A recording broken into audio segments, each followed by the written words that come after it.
ढेर भीड़ लागल बावे मैया के दुआरिया पूजेला जुटल बावे सगरो जवरिया ढेर भीड़ लागल बावे मैया के दुआरिया पूजेला जुटल बावे सगरो जवरिया जगमग करतावे उनकर मन दीरावा जगमग करतावे उनकर मन दीरावा उड़ना खटोलवा चढ़ के देवलोक से आवतारी गौवा में घूमे दुर्गा माई हो ए मालिन गौवा पोखरिया जाके पनिया पिलई हो निमिया पर झुलवा दो झूलाई हो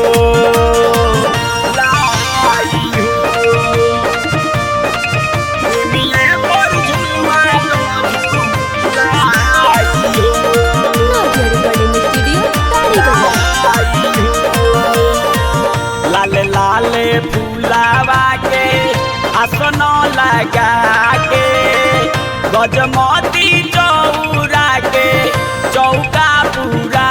के नव दिन होत रही मुँह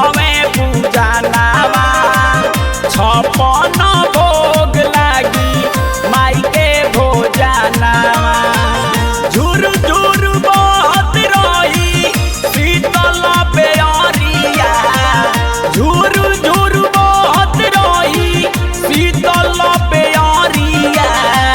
उड़ना खटोलवा चढ़ के देवलोक से आवतारी गौवा में घूमे दुर्गा माई हो ए मालिन गौवा पोखरिया जाके पनिया पिलई हो निमिया पर झुलवा दो झूलाई हो निमिया पर झुलवा दो झूलाई हो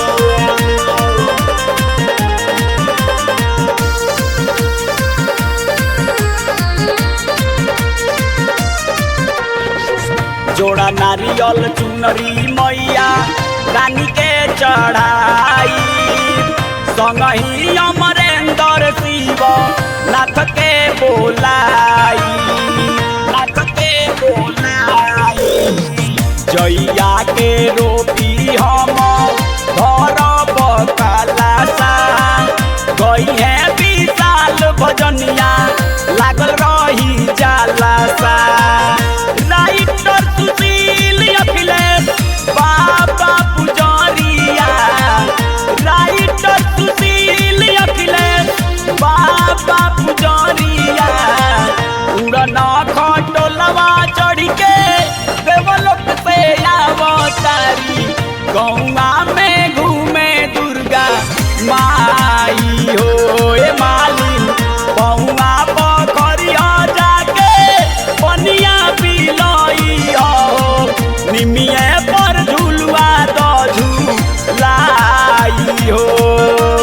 ढेर भीड़ लागल बावे मैया के दुआरिया पूजेला जुटल बावे सगरो जवरिया जगमग करतावे उनकर मन दीरावा जगमग